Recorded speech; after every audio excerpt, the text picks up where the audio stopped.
राजा भैया के सामने किस महिला नेता को उतारने की तैयारी अखिलेश यादव कर रहे हैं, इस वीडियो में आपको हम बताएंगे। नमस्कार, 4 PM पर आप सभी का स्वागत है। दोस्तों, 2027 में होने वाले यूपी विधानसभा चुनाव को लेकर सभी राजनीतिक दलों ने अभी से कमर कस ली है। बैठकों का दौर तेज है, प्रत्याशियों को लेकर भी गहन मंथन चल रहा है। ऐसे माहौल में कुछ सीटें ऐसी होती हैं जो सामान्य चुनावी मुकाबले से कहीं आगे जाकर राज्य की राजनीति की दिशा तय करने का संकेत देती हैं। प्रतापगढ़ की कुंडा विधानसभा सीट ऐसी ही एक चर्चित सीट मानी जाती है। कुंडा सीट का राजनीतिक इतिहास बड़ा ही दिलचस्प रहा है। यहां से जनसत्ता दल लोकतांत्रिक के अध्यक्ष रघुराज प्रताप सिंह उर्फ राजा भैया लंबे समय से विधायक हैं। यह सीट उनके लिए एक अभेद किले के रूप में जानी जाती है, जहां अब तक किसी भी बड़े दल को सफलता नहीं मिल सकी है। यहां किसी की दाल नहीं गलती है। राजा भैया की व्यक्तिगत पकड़, स्थानीय प्रभाव और सामाजिक समीकरणों ने इस सीट को लगातार चर्चा में बनाए रखा है। यही वजह कि हर चुनाव में यह सीट प्रदेश भर की निगाहों का केंद्र बन जाती है। 2027 के चुनाव को देखते हुए सपा इस बार कुंडा में बड़ा राजनीतिक प्रयोग करने की तैयारी में दिखाई दे रही है। सपा अध्यक्ष अखिलेश यादव इस सीट को अपने पाले में लाने के लिए पारंपरिक रणनीतियों से हटकर एक नया दांव खेलने की योजना बना रहे हैं। सूत्रों के अनुसार अखिलेश यादव राजा भैया के खिलाफ एक युवा महिला चेहरे को मैदान में उतारने पर विचार कर रहे हैं। यह कदम न केवल कुंडा की राजनीति में नया मोड़ ला सकता है, बल्कि प्रदेश की सियासत में भी एक सशक्त संदेश देने वाला साबित हो सकता है। इसी कड़ी में समाजवादी पार्टी के भीतर जिस नाम की सबसे अधिक चर्चा हो रही है वह है ज्योत्सना सिंह।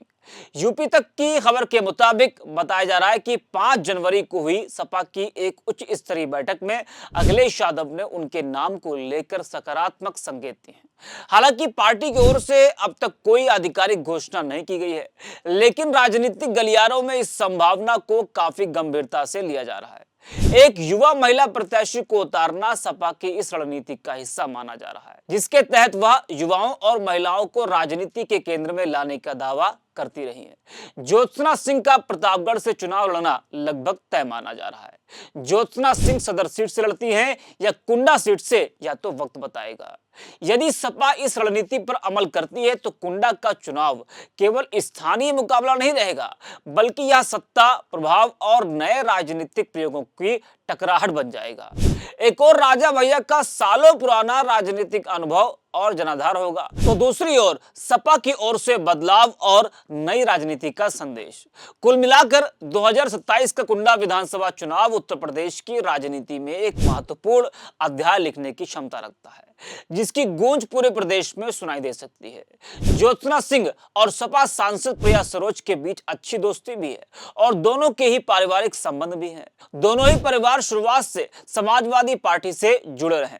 ऐसे में अगर ज्योत्सना सिंह राजा भैया के सामने कुंडा की लड़ाई में आती हैं तो मामला बेहद दिलचस्प हो जाएगा। पिछले विधानसभा चुनाव में राजा भैया को गुलशन यादव ने कड़ी टक्कर दी थी, जिसके चलते राजा भैया का चुनावी ट्रैक रिकॉर्ड भी खराब हो गया था। हर चुनाव में वे पिछली बार से अधिक वोटों से चुनाव जीतते थे, पर पिछली बार उनके रिकॉर्ड बनाने का यह सिलसिला टूट गया था। देखते हैं अब अखिलेश यादव किसको कुंडा से टिकट देते हैं। क्या कुंडा में अखिलेश यादव कुंडी लगा पाएंगे, ये देखना दिलचस्प होगा। गुलशन यादव तो कानूनी शिकंजे में फंसे हुए हैं, तो कहा जा रहा है कि इस बार अखिलेश यादव किसी और को टिकट दे सकते हैं। ज्योत्सना सिंह का नाम सबसे आगे चल रहा है। आपको बता दें कि कुंडा में किसी दल की दाल अभी तक नहीं गली है, जहां ना कमल खिला है और ना ही साइकिल चली है। यहां राजा भैया की तूती बोलती आई है, उन्हीं का ही राज चलता है। कुंडा विधानसभा सीट से राजा भैया ने साल 1993 में पहली बार विधानसभा का चुनाव लड़ा था। तब से वो लगातार यहां से विधायक है। अब देखते हैं कि अखिलेश यादव के नए प्लान से इस सीट पर क्या बदलाव देखने को मिल सकता है। इस तरीके से अखिलेश यादव ने कहा था 2022 में कि कुंडा में कुंडी इस बार लगेगी, लेकिन पिछली बार तो कुंडी नहीं लग पाई। इस बार अखिलेश यादव जो ये नया प्लान तैयार कर रहे हैं, जिस ज्योत्सना सिंह का नाम सामने आ रहा है कि राजा भैया के सामने अखिलेश यादव उनको उतार सकते हैं, तो क्या उनको उतारने के बाद अखिलेश यादव कुंडा में कुंडी लगा पाएंगे, ये देखना होगा। दोस्तों, इस वीडियो में इतना ही। आप देखते रहिए 4 PM।